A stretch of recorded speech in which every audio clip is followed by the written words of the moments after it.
Hey, welcome to Guitar Knobs, the guitars, gear, noise, and nonsense podcast, hosted today by these knobs. Tony Dudzik, Pick Guardian. Jared Brandon, the pickup guy. Hey everybody, it's me, Todd Novak. Welcome to the Guitar Knobs podcast. We are thrilled to death that you are listening to our show. Tony, speaking of our show real quick, well, before we get into what we do, I think we need to discuss maybe who might we be doing it with today. Person, who are you? James Sturner, Sturner Guitars. Oh, right. Now, just so everybody can get a visual on your audio, where can people go to see what a Sturner guitar is? I'm on Sturner Guitars on most social media, so Instagram is just at Sturner Guitars. Started doing a TikTok, trying to wrap my head around that. That's also Sturner Guitars. And then, of course, my website, just SturnerGuitars.com. All right. STURNER guitars. Oh, yeah. Important, the U. Everybody calls it STER. Yep, STUR. All right, so make sure you go check that out because we're going to have a really great time with James here. He makes some pretty funky guitars, and Nice. they're really cool. They're wild. They are definitely his own jam. So we think you're going to like them. We know a lot of people do, according to Instagram, and according to his record sales every year. I don't know if that's true or not, but World record sales. yes. So we need to. Were you going to ask me a question? That's right, Tony. I was going to ask you that. What do we do on this show? Todd, on this show, we Yes. like to talk about gear. Yes. We like to talk about the people that make this gear, specifically boutique gear, things like That's right. guitars, amps, pedals, accessories, Movers and shakers. movers and shakers. What does Jared like to talk about? He likes to talk Well, about let's ask him. I love to 101s. talk about 101s. 101s, that's right.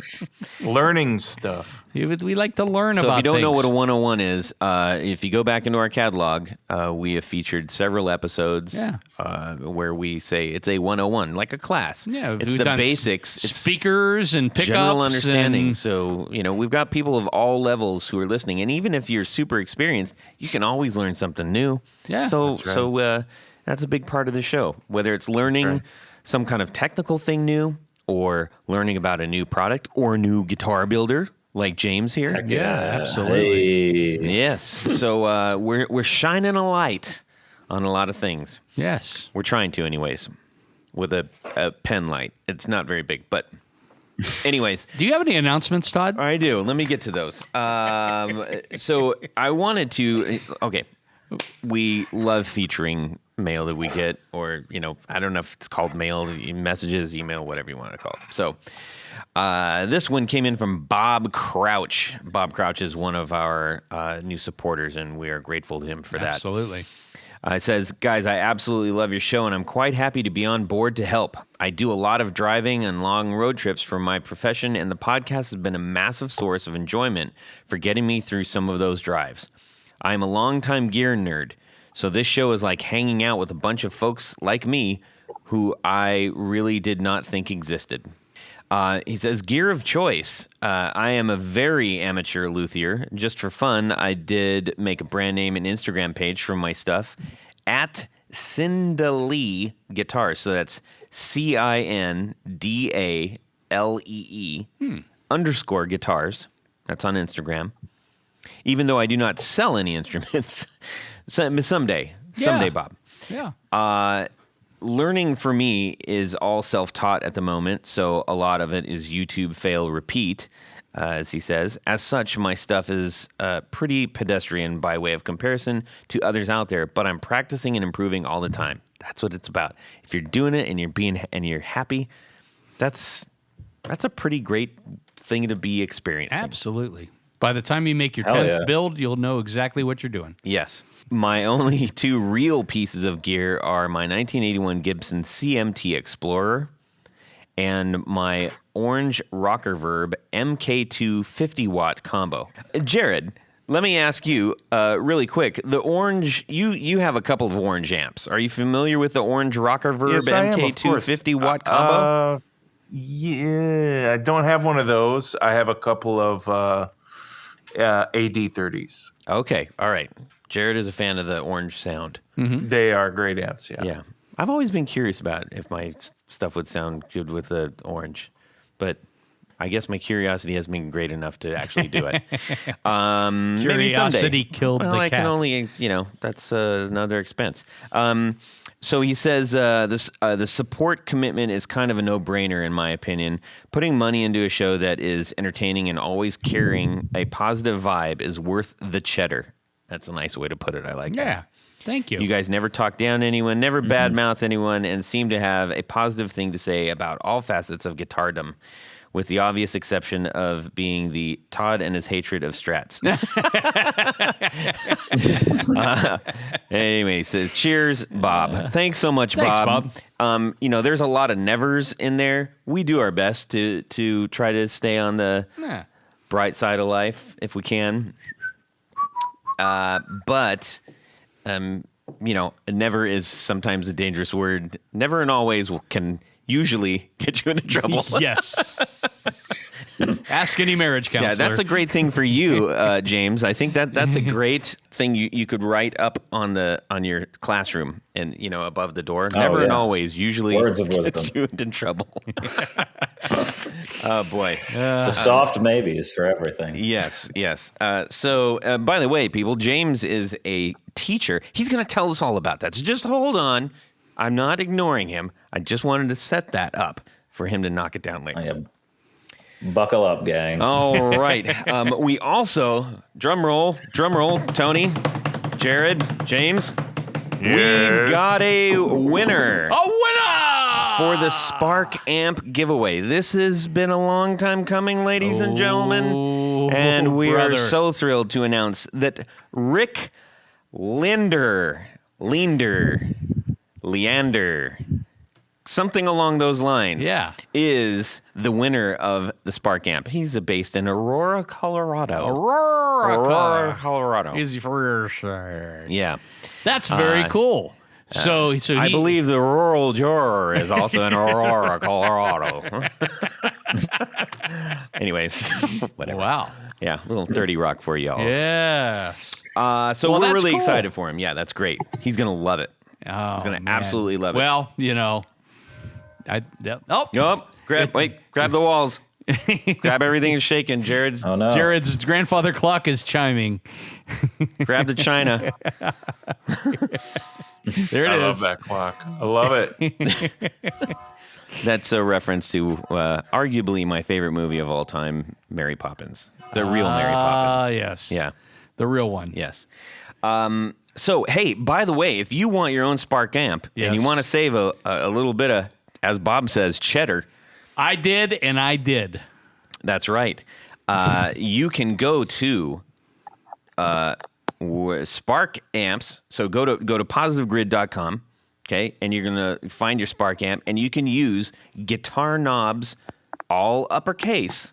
That's important. Yes. Uppercase, guitar knobs, and the number 10.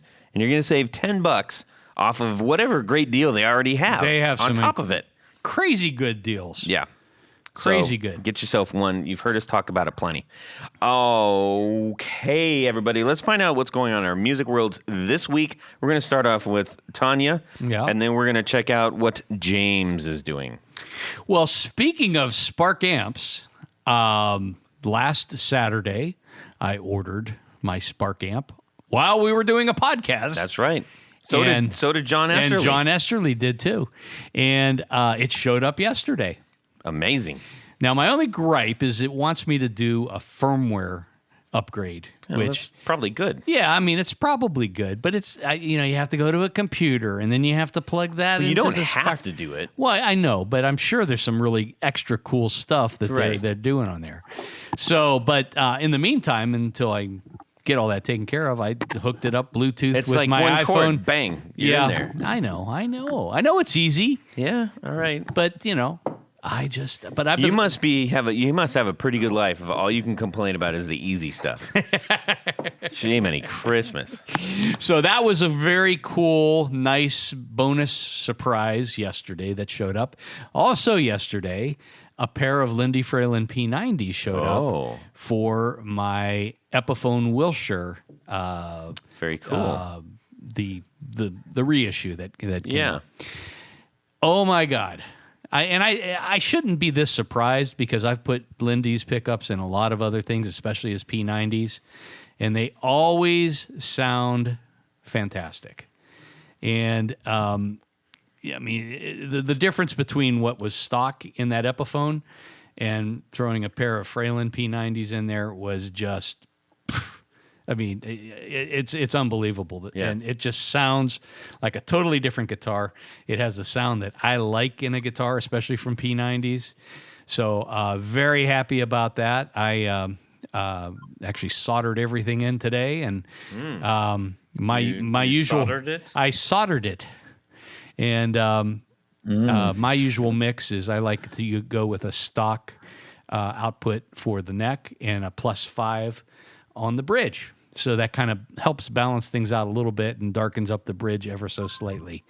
So I was just cranking that thing today after I got all the soldering done. And there you have it. So right on. So hats off to Lindy Fralin. Indeed. Very, very, very fine gentleman. When I get on the phone with him, I'm on the phone for like 2 hours. We can't stop talking about pickups. He's one of the nicest people in the business. Yeah, he is super nice. Yeah, Jared, I was just going to point out. I was going to find out from Tony if his assessment of the Spark amp was Jared rated, which would be very, very, very fine amp. And you delivered, and I'm so happy. Yes. Well, Jared, you really should have a second one because you always have to buy things in pairs, don't you? Yes. Well, I don't have the pearl color. Oh, yeah, I think you might need to get It'd be nice to have one at the home in Ohio and one in Tennessee. You need one in your office. Yeah. Let's see, James, what's going on with you, my man? Not much. Just hanging out in Philly. Just finished work for the day. Got home from teaching and relaxing right now. Philly's a big, fat music maker town. My goodness. How many guests have We've probably had more people incredible. from Philly on this show out of 200 plus interviews, 235 episoves than any other city in the world. We've got Wooly, we've got DePinto, we've got, I mean, all the... I miss Wooly, man. I've heard from Wooly start in a leaving long people time. out. We can't count everybody. Yeah, I stopped counting it too. So yeah, you just got. But anything spectacular this week? Are you learning any kind of new music or playing any new pedals or anything? Music wise, I mean, right now I'm like, in addition to being a teacher, I'm in getting my master's in art education as well. So I'm like, a lot of my time is consumed with class. Currently I'm in a rapid prototyping class. So most of my free time has been eaten up, like trying to get some weird prototype designs for like 3D printing and like various parts together. Nice. So that's kind of like tangentially related to music. It will eventually contribute to a guitar that I'm working on, kind of like hashing out some of the finer details on currently. Awesome. Very cool. Yeah. I applaud that. I applaud the exploring the technologies. So yeah, as an art instructor, I mean, are you finding that technology is more and more coming into play? I mean, I'm guessing 3D printing and they got Photoshop. tattoo guns now. Oh yeah. I mean, like when I was a kid, we had tempera paints and we liked it. Yeah, and you ate them. And we ate them. Yummy. Yeah. Well, I mean, in art education, like it's happening slowly, but it is. I mean, that's what my whole thesis that I'm writing currently is about, like implementing more technologies within the art room, and for like teachers who are, more like comfortable with using, more classic materials like paint and clay. Like, how would you introduce 3D printing into a classroom or CNCing into a classroom? And I mean, the kids are really into that stuff. Like currently I'm teaching a couple sections of ceramics 1, ceramics 2, metals 1, and metals 2, and graphic design. Oh, that's and cool. Like, yeah, no, it's wonderful. It's great working with the kids, but definitely trying to do like last year with COVID, we had a lot of time because like, you know, the kids weren't necessarily in the building at all times. We'd only have like a couple in, but like for metals, for instance, we have a 3D printer and we were doing, we were testing out lost PLA casting, which is like lost wax casting, but with a 3D print. So you could like model a ring in there and then put it in a kiln and burn out the 3D print. Wow. And then we'd put liquid pewter in there. And then you would like dunk that in water and then you'd have a perfect cast of your print out of pewter. So we're trying to like get some of that stuff in there because when they get to college, like a lot of that stuff, like specifically with jewelry is like considered metals jewelry CAD CAM. So a lot of the stuff I'm using for like designing guitars actually like has stuff in common with, you know, stuff in the metals courses and even in ceramics with like mold making and stuff. Oh, that's Neato. very cool. Yeah. Welcome to the modern world, right? Yes. Oh, heck yeah. Okay. Well, very cool. Jared, how about yourself, my friend? Oh man, I got a really cool phone call the other night by this fella. I don't, you know, come to think of it, I don't understand why he called me. You didn't go on a picnic with your cousin or something? You know, he called me about something just a little bit better than that. He's like, hey man, I've got a really rare set of 74 Gibson or 75 or 76 Gibson pickups. Like they were cream T-top pickups, double cream T-top pickups. They do exist. I did have a set in my possession about 12 years ago. So I know they exist. And this guy's like, hey man, I just wanted to send you a picture of these and, you know, to get your nod on them. And I'm like, oh, please do. And send them. And I gave him my email and everything. And I said, are you looking to sell them? He's like, yeah, you know, I think I'm gonna. And he's like, but I'm going to want a lot of money for them. And I'm like, oh yeah, what is it? And it's like, he didn't want to tell me. I'm like, come on. And so he finally told me, and I'm like, "Oh yeah, that's fine. You know, I'd be more than happy to, you know, buy them from you." I said, "Just toss me some pictures over, and let me get a quick look at them, and I'll be able to tell, you know, and feel good about the purchase." And he's like, "Yeah, cool, all right." And he ghosted me, never called or never emailed, never anything, and his phone number came up private. So you were the test bait to see if the price he was asking was too low, which apparently it was. Yeah. So he didn't. Well, I should have said. I don't know. Maybe I should have haggled with him on that. But I was like, yeah, man. If that's what you want, just let's get it done. And nothing. He just left. He's like, well, maybe he's like, going to try to. He said yes. I better do 1,500. And ladies and gentlemen, that's called greed. And I don't care what happens to that guy. So whatever. He's dead to you. Yeah. Okay. He's dead. Yeah. I hope he never calls me again. And not only that, I'm like, as long as this is Gibson pickups, I'll talk to you about it. But Brandon wants stuff. I don't do that. I just send them over to Zach. So. Yeah. Nice. How about you, Todd? Well, thank you for asking, Tony. Speaking of the P90. The P90. The famed P90. So at the recent show that I was at, we got to meet, you know, the great thing about doing gigs, especially if it's like out of your normal playing zone, is that you always meet great people. There was a band that played after us called The Long Hunt. I believe they're from Pittsburgh. And man, they were great.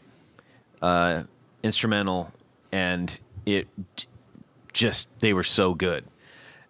Awesome guitar tones, killer drums, bass. Like, it was just a trio. And it was just sort of like a big sonic, you know, landscape. And it was fantastic. Some of it got really heavy. The guy was a great technical player, had some great gear. He played a Mesa Boogie amp.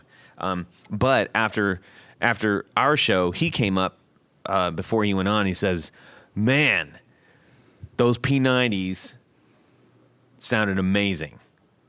And I actually get that comment probably more often. It's not like, hey, they're not going to say I play well because I don't especially play well, but the sound is really good. So credit to Jarrett for making those pickups. Oh, was in your double cut? That was in the Les Paul double cut. Yeah. Okay. So I get that comment all the time. So yeah. Yeah, it's just cool when someone connects with something specific, especially as a guitar, enthusiast. It's like, you get it, And he's like, hey, you hit that tremolo pedal. What was that? What was that? So we just start talking about gear and stuff, and it was really good. So you might want to check them out. They're called The Long Hunt, and it's really good stuff, man. So, all right, let's move on to little four on the floor action. But first, Tony? Yes, Todd? I like Tour Gear Design's patch cables. Obviously. I do. Who doesn't? I do. Who doesn't? Well, maybe someone who doesn't use pedals doesn't. Okay. But if you do, under oath, would you say that these are good? I would say they're incredibly awesome. That's right. They're very, very, very good. Very good patch cables. That was for very, Jared. They're Jared certified. Jared very, approved. very, They very are. good. Definitely Jared approved. Well, what's great about them is they come in so many different sizes. They come in different shapes, so that if you got jacks on the top of one pedal and you needed to go to a side on the other pedal, you don't have to, mess with it. And the cables are flat, and the jacks themselves are about the same size as a quarter-inch jack. That is correct. I mean, they're teeny tiny, very flexible, very well made. The biggest, very affordable, dependable, and very dependable. For me, that's the big thing. Well, yeah. So you can go to tourgeardesigns.com/discount/the guitar knobs and get 10% off your order, your entire order. Okay, entire order. And you're going to want a bunch of them. Yeah, and if you can't figure out what I just said, just type in guitar knobs and you should be okay. The guitar knobs. All right, one word. Do it. Save 10%, tourgeardesigns.com/discount/the guitar knobs. Thank you so much to Tour Gear Designs for sponsoring our four on the floor. Jared? Let me get a little bit of this. 1, 2, 3. Four on the floor. All right, James Sturner of Sturner Guitars. We would love to hear your four on the floor. All right. Well, let me preface this by saying, I use pedals, but kind of sparingly. I don't have a wide collection, but what I do use, I rarely take off my board.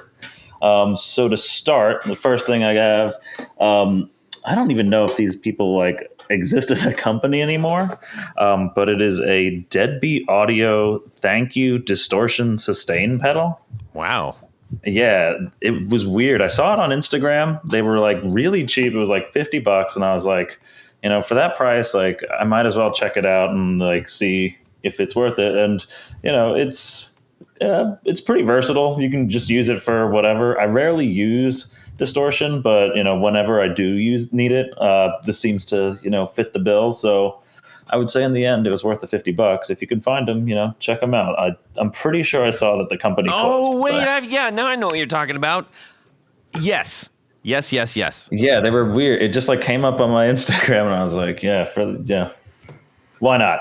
$50, right? I think that's great. Yeah, that is a great deal. Yeah. And it's not also sounds pretty dang good. Yeah. Right. Yes. Yeah, I actually had the pleasure of playing one of those at one point. So yeah. And then let's see. After that, nothing wildly too fancy. I got the Line 6 DL4. Just for if I want to put some stank on it. Oh, and I love for those who that. don't know what a Line 6 DL4 is, it is a multi-delay modeler. Yeah, Yes. Sorry, I messed that up, but it's a delay. It's got a whole bunch of knobs, man. You can turn these things left. You can turn them right. You got all these different little buttons. It's fun. So, if I'm trying to get a little spacey, I'll play around with that. Right. It's also excellent if you have your windows up and you drive your RV into the lake, you can actually smash the windshield with it to get out. Yeah, man, they just need a seatbelt cutter on it. And then I was able to smash the window, but my seatbelt kept me in. Then I drowned. Damn it. Oh my god! It was all warm in there too. Okay. Yeah. All right.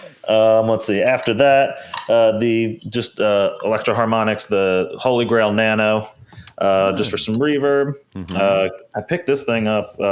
There's the what is it? There's a guitar show that's at in the greater Philadelphia area. Yeah. Every year. So what is it? B something. It's like B3. B3. Yeah. Greater So Philly I'm up there. Yeah, and I snagged this at one of those just because I needed a reverb, and it was used as secondhand, but it's built well and has held up to everything I put it through. So if you're thinking about getting one, I'd say definitely do it. They're nice. Yeah, and it's not going to break the bank. So if you hate it, just no worries. And the Nano is the smaller version of the big full size. Yeah. So it doesn't pretty compact. Doesn't eat up as much real estate. No, Jared, you've got the big one, the big old one. Yeah, I do. I think I've had it a little over 10 years now. Yeah. Okay. Yeah, I've got that. It's a great reverb. Big wedge, the old big wedge one. Oh yeah. And how about last? And last, this is my newest pedal, and it's honestly been the thing I've been using the most. I got the JHS 3 series, their compressor, and I really love the hell out of this thing. It's been, pretty much whenever I play now, I have that thing on. And again, similar deal. I mean, I don't invest a ton in pedals, but they came out with that line, and I was like, whatever, a little over $100, I think it was, and I was like, for a compressor, seems worth it, and I'm glad I got it. Cool. Do you usually use a compressor? Is this a replacement, or is this something new for you? This is something new. I mean, I had never really, up until, about a year ago, I'd never really even thought of playing with them. And then I was just like, for that price point, I might as well, experiment with the sound a little bit more. And I just put it, I like, it's got that little bright cut toggle. So whatever you're playing, you can kind of if it's a little sharp, you can take that off. And it's fun. Very cool. Very cool. Well, I'm glad that you were able to share your four. I know that not everybody is a pedal fiend or anything like that, but it's fun to find out what people are using, no matter for what purpose. And compression is one of those things. It's every time we hear compression, I scratch my chin, and Tony kind of looks up in the air and is like, yes, compression. Glad you're using that. I'm not. Yeah, I guess I'm not opposed to using compression. Yeah. I have a jangle box that I use with my Rickenbackers that you almost have to get that kind of McGuinn tone, because he used a super, super heavy duty compressor.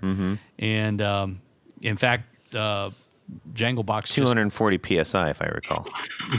I believe that's the case. Yes, but they just came out with an onboard one now that they comes on a guard that you actually can drop right into your Rickenbacker now. Wow. Yeah, that just came out. I don't know, last month or so. That's kind of neato. Yeah, but it's if you want that, I bet Dymel's already been working on one of those for a while.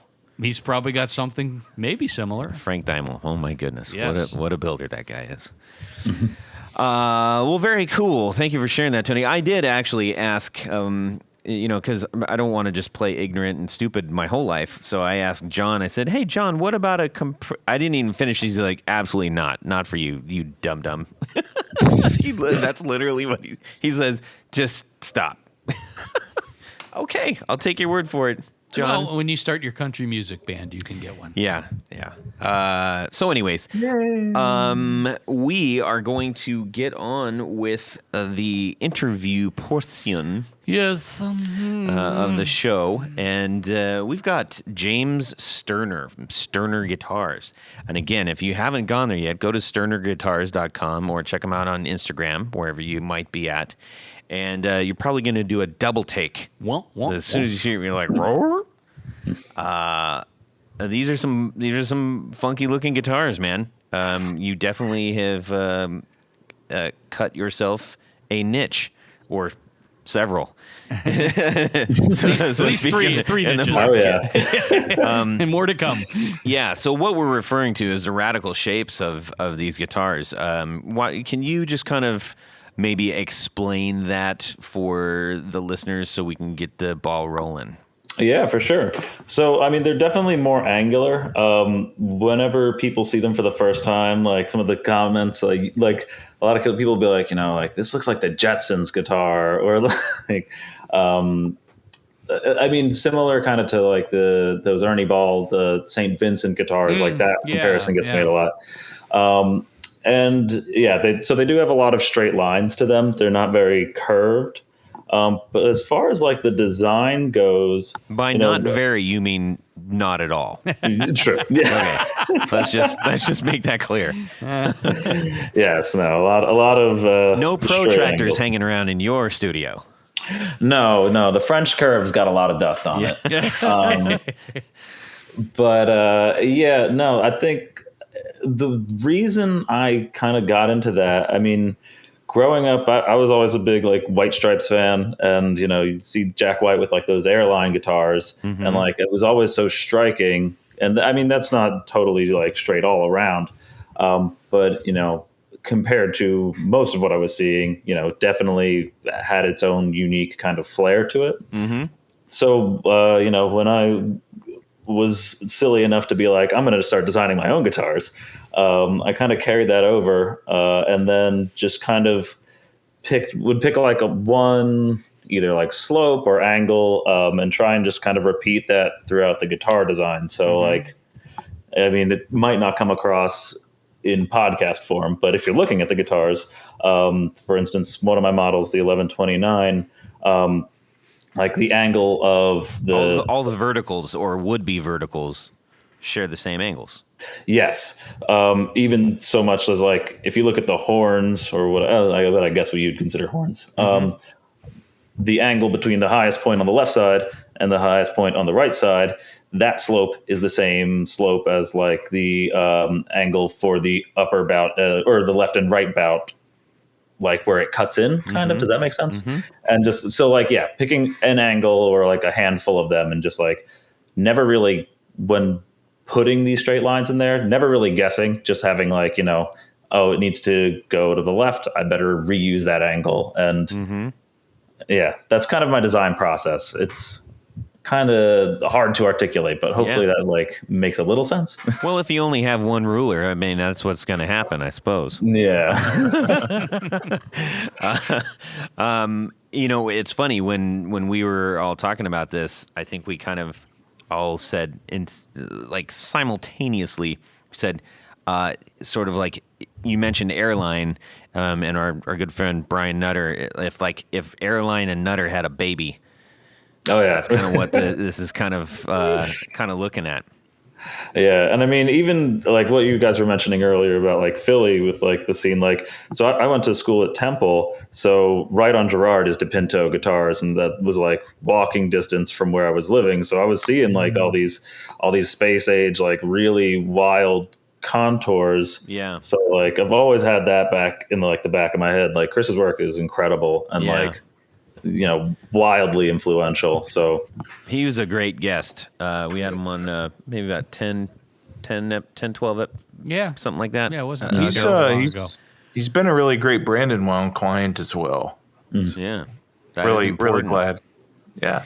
One thing that you mentioned on yours that it says, I think you're talking about, it does have a sort of a mid-century tang to it. Right? Yeah, for sure. And especially on the Hazard, which is kind of like I guess it's your take on like an offset guitar, almost into Explorer land. Yeah, it's like a cross between an like a Jag and an Explorer. Yeah, would you say, Tony? Yeah, I mean, I think that's fair. That one actually kind of reminds me of. What was it, the Meteora or something like that Fender put out not too long ago? Oh, yeah. With that longer bottom of the guitar. Right. Well, obviously, like kind of slanted lower bout. Yeah, yours is definitely more angular and squared off. But when I saw that the first time, I said, oh, I see some relation there. What made me think of the thing I'm about to say is when I saw that, and I saw that it's rather flat. Yeah, I mean it's a flat top as opposed to the 1129. Yeah. The 1129 has got a forearm bevel. And this one, when I first time I saw it, I was like, I want to see the mica on my grandma's kitchen diner, table. kitchen table on that. Boomerang that would look pattern. fantastic. Yes. Boomerangs, yeah. Yes. That'd be cool. Yeah. That would look killer on that, or at least a pick guard like that. For sure. I mean, I got there's a bunch of things I want to do when I get around to them in the studio, but like I got my dad a while ago, I had stolen a bunch of his Hawaiian shirts, and like he's got some crazy like kind of Art Deco-y mid-century like kind of patterns on them. Wow. So I'm just like, well, I was wearing one, but it ripped, and I'm just like, I'm gonna save this. Like, I'm gonna do a fabric top guitar, and like I think that would look really cool. So. Okay, Yeah. I'm going to throw something out there. And if you want to take this and run with it, by all means do. Oh, I'm all ears. He hopes you do, by the way. No, seriously, because you're an art teacher, so you have access. Has anyone seen like screen printed guitars? Yeah. Didn't they do I that in don't the know that I've 80s? seen- I don't know that I've seen any. Yeah. Well, a lot of like some of the Gibson logos or like screen printing's been used in that, but Yeah. as the Les for a Paul body signature. Yeah, I don't mean like Jack Daniels just stupid guitar or something like that. I mean like sort of Stupid guitar. like band flyer style, where it's just like the messy kind. So Right. about, I don't know, maybe 10 years ago, maybe 12 years ago, Peavey had a line of jet printed guitar bodies. Okay. So you could actually send them art, or they had some standard things. Yeah. And they would actually put the body through a large format jet printer. Yep. And then finish them from there. Yeah. Oh, dang. That's crazy. But that's too perfect. But a friend of ours, Chris Odie, at Retro Guitars, has been doing a lot of Like, I work. want to see a crappy band T-shirt printed on like a. Can I you know what continue? I mean? Yeah, I'm sorry. Please Can go I ahead. continue? Madam, stop yelling at me. Somebody show Todd what he wants. Yeah, please. So he's been doing a lot of cloth covered bodies that he's been been using poly on the finishes. He did a Japanese print. It is so cool. Telecaster body for me. Yeah. And that's back when he was still using lacquer, which he had to use an insane amount of lacquer to smooth things out. With the poly, it's a little bit easier now. You can build up a lot of finishes fast. But yeah, basically, he glued the poly actually glues the fabric to the body. Yeah. And then you just shoot over the top. Well, and of that's that. what I think James was talking about with. Yeah, is that- with the t-shirts. So if you'd like, we can put you in touch with Chris, and he maybe has some tips. Yeah, for that you. could be that could be sick. I was gonna say, do you guys know? I'm probably gonna say this name wrong. Deimel, Deimel. Oh, Frank Frank Deimel? Frank Frank Deimel. Deimel. Yeah. Deimel. Yeah, we that's were it. just talking about him while you were like offline. Oh yeah, I was gonna say he does like I guess those are those screen printed. Those bodies are insane. No, those are actually his wife is a pop artist, and she creates. So geez. she maps it out to take. It's pretty amazing because she determines what all the curvatures and contours are, and then lays it. So she makes it so if you flatten it out, what would it look like? And she applies her art onto that. It's kind of like a globe, right? Yeah. If That's you had wild. if you unpeeled a globe, Yeah, the orange peel globe. yeah, exactly. And she does that with a guitar, Jesus, and it comes out They perfect. were- They are they were such a on the- dynamic duo. Yeah. And Yeah, that's they were insane. on the show a long time ago. So if you look way back in the archives, I think their kids were acting up too while he was on this Yeah. show. I thought that was pretty funny. We got to get him back it's on. a whole family affair. Yeah, that guy, man. He does some. He's really pushing the Yeah. limits. Oh yeah, of they're what really totally incredible designs. Yeah, he's good. So, anyways, back to the Sturner show. Oh yeah, We're right. singing the praises of everybody, which is great. I mean, everybody's contributing, and I'm Oh, glad that yeah, you are no. too. That's and why I'm we're going- here. It's Yeah. it's why we're here. So Yeah, I tell love us talking about guitar about stuff. some of the special things about your guitars. Like one of the things on the Hazard on the website right now is a turquoise with it appears to be is that a gold pickguard or is that cream? it's like a cream. So it's actually just plexiglass, and then I mixed up acrylic and sprayed that on the back. Ah, cool. Nice. So Yeah. Well, it's a very specific cream. I like the bridge choice that you paired up with that because it has a lot of character. Yeah, so that's just a Schaller bridge that's got. It's actually, that guitar looks a little different now. So that bridge does offer, like, it's a top-loading bridge, which I personally like a lot. But also, after that picture was taken, I added to that. I think it's pronounced Certano or Certano. They're like a French company, but they make GB benders. Oh, And like with that bridge, it vibes really well. Just because, it's got the roller, so it doesn't like snag on anything on the bridge, and it's top loading, so you can just kind of like put the strings right through that. But yeah, I like working with that bridge a lot. I find that, it with the saddles being able to move left to right, you can kind of adjust string spacing. So you can kind of like really hone it into, whatever spacing you feel is most comfortable. Yeah, Rickenbacker used that same bridge on a number of their models, some of their solid bodies, and it's it is a really adjustable. In my case, if I build something and I'm off a 32nd or a 16th on left to right on the bridge, I can always adjust the saddles up a little bit. Oh, yeah. It's very useful. It cures a lot of mistakes. And if I'm correct, I believe that is the 3D6 model Schaller. In case anybody wants to know, what is this talk? What are they talking about? We'll take your word for it. What I found kind of interesting, it sounds like you like a very, very flat fretboard. I know you're using a 14-inch radius. Yeah, usually I'll use like a 14 or 16 inch. I mean, growing up, I'd always played like, I was in like terrible metal cover bands in like high school. So I was like very much into like Lamb of God and like all that stuff. So I was very much into like shreddy things. So that's kind of my standard. But that being said, I do my fretboards on the CNC now. Oh, okay. So yeah, if people want like weird compound radiuses, like I'm game. I love doing, weird odd builds. So typically, I'm personally, that's my home base is like 14 to 16 inch, but Okay. What kind of finishes do you like to work with? I use a lot of water-based lacquer. I had been spraying nitro when I'd started out, and like I didn't have proper ventilation for it, and then I was like, my brain's gonna look like Swiss cheese if I keep this up. So, like even despite wearing the mask and like doing like a whole suit thing, I was just like, forget it. This is not worth my health. Yeah. So I switched to water-based lacquers. Usually, I'm using either General Finishes Precat lacquer. I like that stuff. And recently I've been using the Crystal Lac finishes, both their high gloss and their matte. Their matte's really, really nice. I really love how it feels on necks. It's my preferred finish for that. And it's nice. It's like super easy to clean up. I can spray it. I don't have to have like a brushless fan. I have a little spray booth that's just like a box fan facing outwards, and I'll put a filter in front of that. And it's just like, it takes a lot of the headache out of it. Even like cleaning the gun at the end of the day, it's like I'm not using necessarily solvents. I can use water and some dish soap, and it's like I can pack up and leave and not worry about it. How do you find that reacts? I know you do a lot of clear back painted pick guards, which I do as well.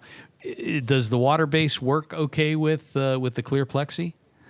So usually with the plexi, I'll just use straight acrylic, or if I'm spraying that, I'll just like thin it out with some water. But yeah, I don't think I've ever really tried it on the plexi itself. I don't know how it would adhere to it. Yeah, because I always, like on mine, I'll scuff up the backs a little bit and then shoot. Whether usually it's an acrylic automotive lacquer, and and that really seems to really bite into the plexi pretty well.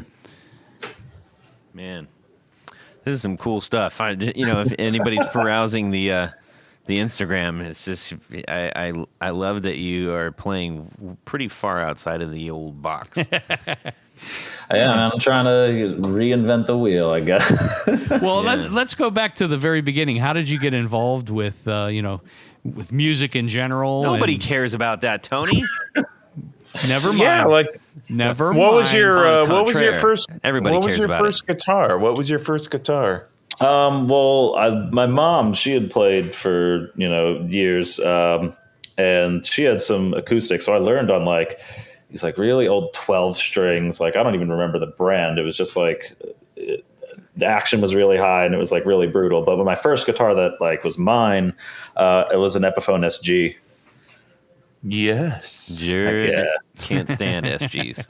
Favorite guitars of all wild. time, man. I love the SG. What, you don't like neck dive? You don't like crazy thin bodies? You don't like? I love them, Snapping man. necks. Yeah. Yeah, I mean, I saw the horns and I was like, all right, sold. Like, Yeah. All right. Well, I guess they were called the Red Devil back in the 60s and 70s. Yeah. That's what my dad said. Anyway. So after you got that, walk us through sort of your historical pathway to where you are now. Yeah, so like I mentioned earlier, I was playing guitar in high school, and like it was just me and my friends in like a small like metal cover band. We'd play like at whatever any outdoor shows we could or anything like that. But after that, I really ended up getting involved in just like visual art and specifically painting. So like music kind of like was on the back burner for a while. And I ended up going to art school, got my degree in painting, or my Bachelor of Fine Arts in painting. And then around the time of graduation, I'd seen that, what was that document? It might get loud. The one that's got like Jack White Oh, and yeah. That's a good flick. Oh yeah, it's great. But there's that scene where like Jack White has just like the single pickup and like a Coke bottle and like a string, and he makes Very like, beginning of the show. yeah. And I was just like, oh, I could try that. Like that doesn't seem like too high of a barrier to entry. So then I started building cigar box guitars. And I'd already had a studio space with some of my friends who were also painters. But over time, like my painting started to wane and I started to get more into woodworking and like building these cigar box guitars. And like I was getting sawdust all in their stuff. And I was like kind of at a crossroads and I was like, do I want to continue working with painting or do I want to, pursue this instrument thing? So I ended up getting a space across the hall from them so I wouldn't get like sawdust in their paintings and like ruin all their work. And since then, like I've just kind of, I'll still do paintings and stuff for like examples for kids because I'm an art teacher and everything. But I just dove head first into woodworking and guitar building a couple of years ago and haven't really looked back. That's fantastic, man. Absolutely cool. Now, did the math throw you off? To me, that's the thing that like, it's one thing to say, oh, I can design stuff. I'm a designer by trade in a different manner, but like math, no. So the idea of neck angles and distances and stuff, nope, thanks.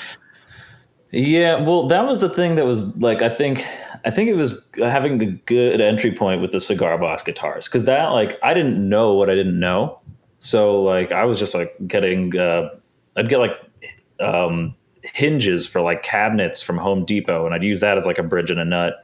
And like I had no idea what scale length was, and these were all like slide instruments. So like doing that kind of like made me realize like there is a lot of math involved in guitar making, but in terms of like making an instrument, something that makes noise, like that barrier for entry is very low. Like a shovel with a piece of yarn will do. Yeah, and like is it going to sound like a top of the line instrument? Probably not, but like it'll make noise. And like in terms of what got me really hooked was like just plugging something into an amp and like hearing it make noise. Like it was just like my first one was just like some crappy humbucker that my friend had like ripped out of his old guitar and he was going to throw out, and I was like, oh, let me save that. But it was fun, right? Yeah, no, it's magic when you like plug that in, you're just like, whoa, holy crap. Like the possibilities are endless. And like, I'm a real boy. Heck yeah. It was no lie. A wildly important. Do you still have the it. first like real guitar you made? Oh yeah, no, I have too many. Yeah, a lot of the ones that like the original prototypes and stuff I'll have like around the house. My wife wants me to get rid of them, but I'm just like, you know, That's she's your like, you have too history. many. Yeah, you have too many guitars, and I'm like, think about it this way. They're like, I don't play them now because, like, in hindsight, like, they're terrible because I was like figuring out everything. But you know, now they're just sculptures. They're like, Mm-hmm.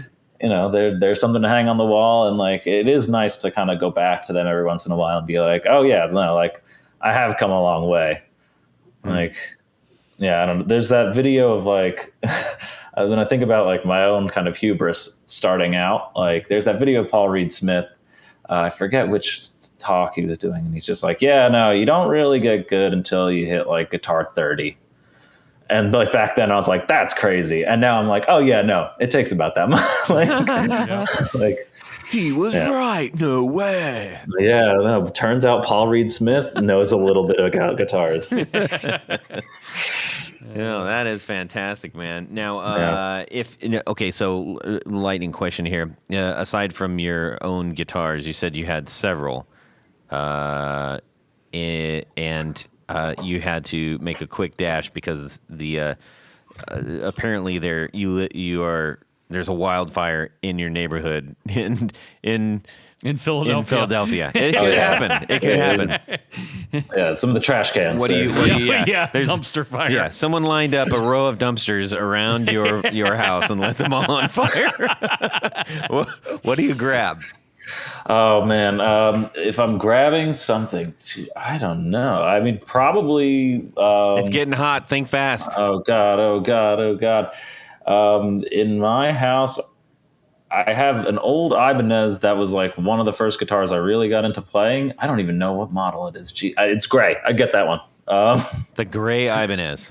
It's a gray Ibanez. It's got a Floyd. It's the only guitar I have with a Floyd, and like I had that SG, but the Ibanez was the one that I was like, oh yeah, guitars rock. Like this is definitely the instrument for me. So that one probably has the most, emotional baggage tied up in it, so I go for that guy. Yeah. Nice.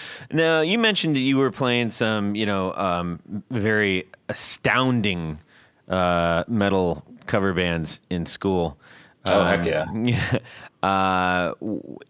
That's a little bit different from what you're doing right now, I'm assuming. Yeah, no, I mean, back then I was very like kind of narrow in my musical taste, and I was like, it's got to be like Lamb of God and like Pantera and like anything that's got a skull on it. And then as I got older and went to art school, was exposed to like a bunch of other like weirder bands, and I was like, those bands are great. Like I'll still go back and listen to Lamb of God, but like I can also listen to like weird, like 100 Gex or something that's like completely like the opposite direction, and just like still appreciate it. Going to art school helps because like you're exposed to so much. Yeah, like even in terms of like visual art, like you don't have to be pigeonholed as like a figurative painter or an abstract painter, and it's just like my musical tastes before then were kind of like similarly pigeonholed. I was like, oh, I'm a metal guy. And then I was like, that seems silly. Like, why am I cutting myself off from all of these different, musical genres that I could learn to appreciate? Right. Well, you don't see a whole lot of Levi jackets that have been cut off with like a Yola Tango patch on the back. So. Oh, that sounds pretty tough. Like I like that. Oh, goodness. Indeed. Now, one of the awesome things that you've got, you tend to, looks like you're getting pretty experimental with some of them. You've got on your Instagram, you've got some that are, the closest thing that I could think of was, remember in the 80s, there was I can't remember who made it, but there was a white guitar and it had like a top rail that went, the guitar was built on an angle, but so was this like top rail. It was like almost like a tree saw. Yeah, it looked like I know what you're talking about. It's wild looking. I know exactly what you're talking about. It's really kind of, it's kind of cool. It's like, yeah, I could see like Missing Persons or somebody like playing that. And actually, I think there was an Australian band. I just remember a video with an Australian band playing. I was like, whoa, that's the craziest thing. That guitar is crazy looking. But anyways, yours kind of either looks like that or a TV tray of sorts. Yeah, you're talking about the one with the piping on the belts. Yes. Yeah. So that's the one that I'm working on in this rapid prototyping class. So with that, I'm trying to think of so the CNC has become a larger and larger part of how I've been like designing and building instruments for a while. And with that, like come, all the fixtures and like kind of your workflow that you have to center around that kind of tool. And it does help a lot in that like you can have the CNC run and do other things. But like if you're doing something that has obviously like cutaways or recesses on the top for all your electronics and pickups and stuff, and then something like a belly carve on the back, you have to flip it, and that involves indexing, and it's just like a lot of time doing setup stuff. So the idea behind this one was like, if I could limit the machining to just like one-sided machining where it's just the top and eliminate the need to actually like flip it over to do contours, and just kind of like have it be able to like put on the CNC bed, press go, come back and have the body done. That's kind of like what I was going after for the main core of the body. And then the piping would serve as like, I mean, it's hard to describe verbally for podcast listeners, but the bottom bout with the piping, it just like provides a point where it could rest on your leg. And then the upper bout would be like kind of where the horn is on one side. But I was also thinking about like the Ibanez Gem guitars, the ones that have the little handle thingy. Monkey grip. Yeah. Like thinking about that and just like, design cues for like handling things. So that was kind of running through my mind, as well as those the Yamaha, what was it? The silent guitars. Oh, I remember, yeah, dude. Those are I remember cool. those. Those things are wild. Like I remember growing up as a kid, one of the people who lived in our cul-de-sac, one of their dads, I had gone into their house and like he had one of those, and I was like, "What the hell is that thing?" Like it always like stuck out of my mind. The outline of an acoustic, or more appropriately, more like a jazz box. Yeah.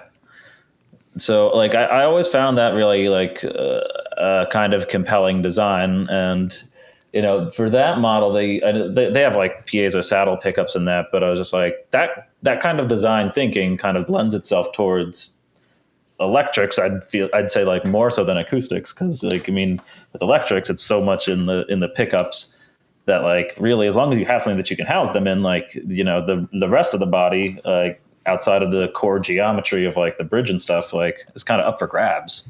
So like why not get weird with it? Yeah. Get weird. Todd, Yes, I Tony. have breaking news. Before you share your breaking news, I want to I was thinking about what we were talking about, and as I recall, that actually was a Roland. But what was your breaking news? You are a liar. You are a liar. So the guitar that we were discussing that has the extra, call it a neck brace, I guess, is the Roland GR700 guitar synth. Yeah. Look it up. Yeah. It's pretty cool. Nice. Anyways. More details to come. Yes, thank you so At much for 11. that. So, Jared was raising his hand. He's got a question. Of course. I wanted to know what major player, celeb, whoever, would you love to have play your guitars in a big old show like Madison Square Garden or some arena somewhere? Like, who would you love? Would it be Jack White? I mean, Well, let him. He'll tell us. I was talking about Jack White earlier. Maybe not Jack. Besides Jack White. Yeah, don't say Jack White. All right. So there's actually two. There's if you guys know Torres, Mackenzie Scott of Torres, she's like a total badass. No. Crazy good player. She's coming to Philly in October and seeing them. Like, she's incredible. How do you spell Torres? Torres. She's really, really great. Like it sounds. Yeah. And so either her or John Dwyer of OCs or the OCs. Oh, They yeah. change their name all the time. But yeah, he was like, dude, he's just incredible. Got great energy for a player. Cool. Yeah, the OCs. That's like one of those bands. Like if you know, you know. Yeah, they're kind of like krautrocky. Like I don't know, they're fun. Yeah. Well, James, Mr. Man, and Mr. Sturner, you are making some really fantastic contributions to the guitar world, and we appreciate that. Oh, thank you. I appreciate that. Yeah, It's really it is really nice to see original designs that have some pay homage, if you will, to some older '50s guitars and things like that, but with the whole modern take. I think it's great. Yeah, and besides the stuff that's on your site, please, everybody, check out the Instagram because there's a lot more there. Do it. Oh yeah, no, I try and update the site somewhat regularly, but Instagram is definitely my most heavily used social media. For sure. And thank you for being a teacher. Oh yeah, it's my pleasure. I feel very blessed that I get to work with kids and help other people be creative. It's really, really rewarding. Indeed. We're going to jump on our triple tandem bicycle and go visit. Triple tandem bicycle. I don't know what a triple version of. What's a triple tandem? Is that like 6 people? No. Yeah, triple Like tandem. tandem Triple is- tandem would be 6 Person people. bicycle. Yeah. Yeah. What's that Triple called? bicycle. Somebody's Just figured that call out. it a triple-seater bicycle. Yeah, A but tricycle. It's got to be called Bicycle something. built for 3. It's got to be called something. Someone figured that out. We're going to go over and go down this dirty, stanky alley behind the bright yellow dumpster to find Jared because he's going to take us on a little trip real quick. Apparently, I live in the back alley somewhere. Yeah. All right. So, welcome to the stinky world of Would You Rather? Indeed. All right. Your band is recording the last song of its new album, and the producer, engineer guy turns to you and says, More The last cowbell. Oh, you threw him off. He didn't. He wasn't even through the first sentence. Now he's going to be all screwed up. All right, Jared, hit it again. Your band is recording the last song. Your band is recording the last song of its new album. The producer engineer turns to you and says, The last song is good. I don't want you to change your guitar tracks, but something's missing. I think if we had something different, it'll take that song to the next level. He turns and points to the studio corner where a baritone guitar and a Vox Mando guitar reside. Which do you play on the song? Okay, now before you get to the next section here, Let's kind of explain what these are. baritone and a mando. Yes. Yeah. A mandolin has 8 strings, and it's tuned kind of like a violin. Well, is. it's a mando guitar. If it's a Vox Mando guitar, it has 12 strings. Oh, so my it's apologies. basically like I a thought- 12-string guitar, but it's small. Yeah. at the 12th fret. Oh, But okay, okay. Is it small?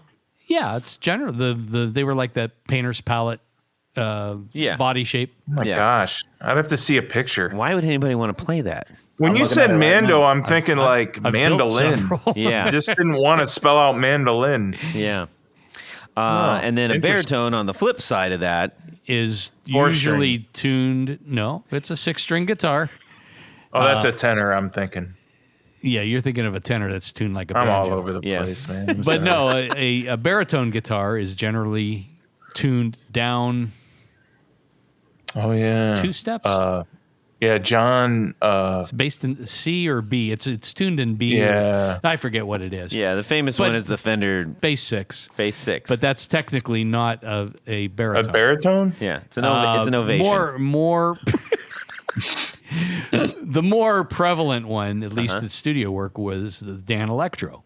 Dan Electro had many baritone guitars, and I mean, you could tune a bass 6 to baritone tuning, and you'd get essentially the same thing. You'd have to change the strings slightly, but yeah, the bass 6 was actually designed to be played like a guitar, tuned an octave Yeah, lower. octave lower. Whereas a baritone guitar has a shorter scale length, longer than a guitar, shorter than a bass, but it's meant to be tuned, I think, in B. That sounds pretty good. So. Okay, so back to our scenario here. Jared, says there's a side note. Oh, if you need an explanation of the Vox Man. Okay, there we go. There it is. Famously, he says it can be heard on the solo of Big Star's September Girls. And I'm not personally a fan of Big Star, but... Oh, you don't know what you're missing. Everybody tells me that. I think more... I don't like Pearl Jam either, so... Well, there you go. Yeah. You just lost 5 listeners. I know. No, Wilco. I mean, I think the more probably easier to recognize would be in Wichita Lineman, Glenn Campbell, the guitar solo. Yeah. But, yes. One of the best guitar players of all time. Indeed. Yes. So anyways, that's from Bruce Bacon. Cheers to you, Bruce Bacon, for sending that in. This is a good one. So, Every time I hear his name, I get hungry. Yeah, I mean... I don't know why. Yeah. I know I am hungry. Yeah. I hope he never runs across Jared. Let's see here. All right, so we're back in the studio. Something's missing. Something's missing. John in the other room, you know, he's I say John in the other room because he's literally John Finnell's in the other room right now, and he would say, Mixing Todd, down, your track stinks. Yeah, grab one of these two, the baritone or the mando. Yeah. So we're gonna go Tony, Yes. then we're gonna go Jared and James, and then I'll bring it home. Tony, hit it, run. I got a fever, and the only cure is more cowbell. That's not on the. You just been waiting to say that. I've That's been waiting all. to say Yeah, that. I know. You know. Yeah. Sorry. Damn it. More cowbell. Do it. I think, I am familiar with both instruments, obviously. And the Mando guitar is very cool because it is literally like playing a 12-string guitar. Don't you have like a little like fake have. Rickenbacker version of that, Well, no, I have or a real version of it? It's a replica of the Mando guitar. Yeah, so fake. Let's just Yeah. okay. Yeah. So Oh, what? a replica. Okay, It's a Go ahead. replica. It's probably better made than the It's a Vox ones. replica Gucci bag. But Okay. I mean, they're cool, and literally, it is a 12-string guitar Yes, that has been capoed on the 12th fret. that sounds That's- awful. No, it doesn't. It's very bright, Yeah. and for the right song, it sounds perfect. Oh, yeah. For my money, I mean, like we were talking about Wichita That is a Lineman. very specific sound. That baritone sound is just, I mean, it gets me every time I hear it. And it's a really cool option. I mean, it depends on the style of music that you're playing and that sort of thing too. But yeah, for my money, I'm going with the baritone. Okay, sounds good. Jared. Baritone, next. Why, Jared? No, I think I'm going to go with the... I see With you the doing baritone. Really? I see you doing the Mando. You kind of like the, you know, the country stuff and the little bits.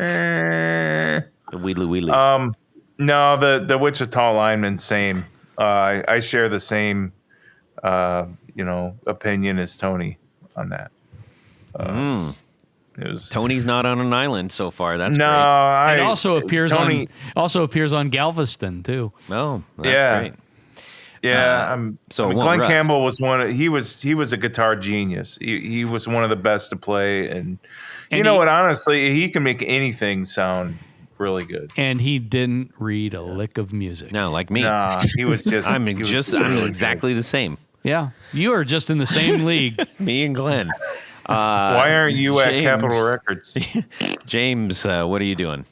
Oh man, that's tough. I think I'd go with the Mando just because the nature of the question. Like, I feel like a baritone I'd feel more comfortable on, but like if I'm trying to, put some proverbial stank on this, like I'm trying to think outside of what I would typically be comfortable. Like throw a wrench in the mix, and I think like the Mando would be just the most obtuse thing I could try to wrap my head around, and like would produce some interesting choices and sounds that I otherwise wouldn't make on something a little more familiar and comfortable. So I'd go with that. All right, that's a good choice, my friend. As for me, what I would do now, I mentioned my friend Hex a guitar player that I met at a show. Who knew? But fantastic guitar player. Great, sort of rock and roll. He does some chicken picking stuff too in a rock and roll style. He's been using baritones to do it. So like hearing a baritone in like a chicken picking rock and roll style, like punkabilly, sounds awesome. Yeah, no, totally. I can imagine that's very difficult to do, to pull it off well. Get it what I said. Chicken picking, pull it off well. But what I would do, I'm with James on this one, because I would probably like grab the Mando guitar, hit it with a fuzz and like maybe a really hard trim just for some ooh, let's see what this is going to do. That would be some, to use your term, some stank. For I like sure. it. That's what we're doing. We're gonna have an all Mando band. Let's do it. That would be awful. Put some GB benders on it. I could do a baritone Mando. Get weird. Yeah. You could play the Mandocello. Yeah. Anyways, all right. Well, that was a really good one. Thank you, Bruce Bacon, for easy, Jared, for sending that in. Tony, we're going to say thank you to a few people, and then we're going to wind us up on our way out. That is correct, Todd, because at this point of the show, there is a very special group of people that we love to thank. Mm-hmm. Why do we love to thank them? Because they help make this show possible. That's right. Did you know that? I did. So we call them our executive producers. Mm-hmm. If you want to find out how to become an executive producer, go to patreon.com/The Guitar Knobs. See you there. Check out a couple of different levels in which you can participate and become a sponsor, a patron of this very podcast. Each level comes with a bevy of great thank you gifts, things like T-shirts and barefoot buttons and flashlights and stickers and picks and all the things. The good stuff. But as an executive producer, you get one more thing. Todd? That's right. What is it? You get to have your name read on the thing. That's right. That sounded nothing like Todd. Yeah. So that's what I'm going to do right now. So special thanks to these executive producers. Tom Barazin, Darren Gregory, Doug Christ, Ken Sayers, Brian Robison, Michael Senchuk, Stefan Lamb, Anthony Lathrop, John England, Brad Partridge, John Esterly, Justin Jones, James White, Matt Hart, Bill Gola Guitars, Richard Kendall, Tig Harmon, John Jackson, Jason Rausch, Gary Cooper, Mark Gotten. How about Mark Garten? Yeah, him too. Yeah, and his brother, Mark. Elad Mizrahi, Mikey D, Trevor Gunberg, Rick Calhoun, Anthony Gemolero, John Halverson, and Drew Lopez. Yeah, right on. But wait. There's more, because there is a, how shall we say, a creme de la creme of the executive producers. These are our grand poobahs. Mm-hmm. Yes, they are. They're These important. fine folks get a special fez to place upon their head whilst listening to the podcast. Yes. Yeah. So special thanks to these grand poobahs. They've got a special jukebox on the penthouse floor that only plays Boys to Men. I thought it only played the Valentinos. One of those guys were in the Gibson garage today. It's no crazy kidding? you just said that. Yeah, I saw one of them. He was testing out One of our poobahs or one Was of he Boys to wearing Men? his fez? One of the boys to one of the men. boys to men. Okay. Anyways, Yeah. Bringing back to New you, Jack Tony. City. No, that's crazy. Special thanks to these grand poobahs. Jonathan Jerusik, Corey Nigro, David Kaminga, Science of Sound, Cody Foster, Sean S. Tommy Manasco, Adam Johnson, Steve Keys, Tim Nowak, Tyler Rhines, James Pennington, LSJ Music Company, John Williams, Johnny Morales, Mel Sanders, Bob Crouch, Sam Jett, Michio Murakishi, Martin Cliff, Hex Matos, Michael Van Zant, and Andrew Dion. Yes. Thank you Thank all you. so much for love you. keeping our little boat afloat. Boat to That's float. right. Indeed. We value you, each and every one of you. Thank you. James, where can people find you and, hopefully get a guitar from you? Oh, yeah. Well, my website, SturnerGuitars.com, pretty straightforward. And I'm Sturner Guitars on social media. So that's at Instagram. And so, yeah, I also started TikTok. I'm not very good at it right now, but I'm slowly getting better. So if you're into watching videos of very specific guitar building stuff cut into little 30-second chunks, you can find me at Sturner Guitars on TikTok as well. Nice. Amazing. Tanya, Yes. go ahead. Well, if you want, you could go over to pickguardian.com. Yes. Check out some of the fun things that I do. Sometimes I've got some things posted on Instagram. I haven't done that for a little while, but I will. I promise, because I've got some cool stuff to post. Shoot me an email. Let me know what you need. I will take very good care of you. And I might even have a tip or two for you. Yeah. If you want some really cool materials to put on your guitar, Tony's the man. Jared, how about yourself? Well, if you want to get a hold of me, ask me some questions about pickups, just go to the Guitar Knob social media sites, Instagram or Facebook. It will get filtered to me. And at some point, you're going to get your own social media. Okay. Maybe. Okay.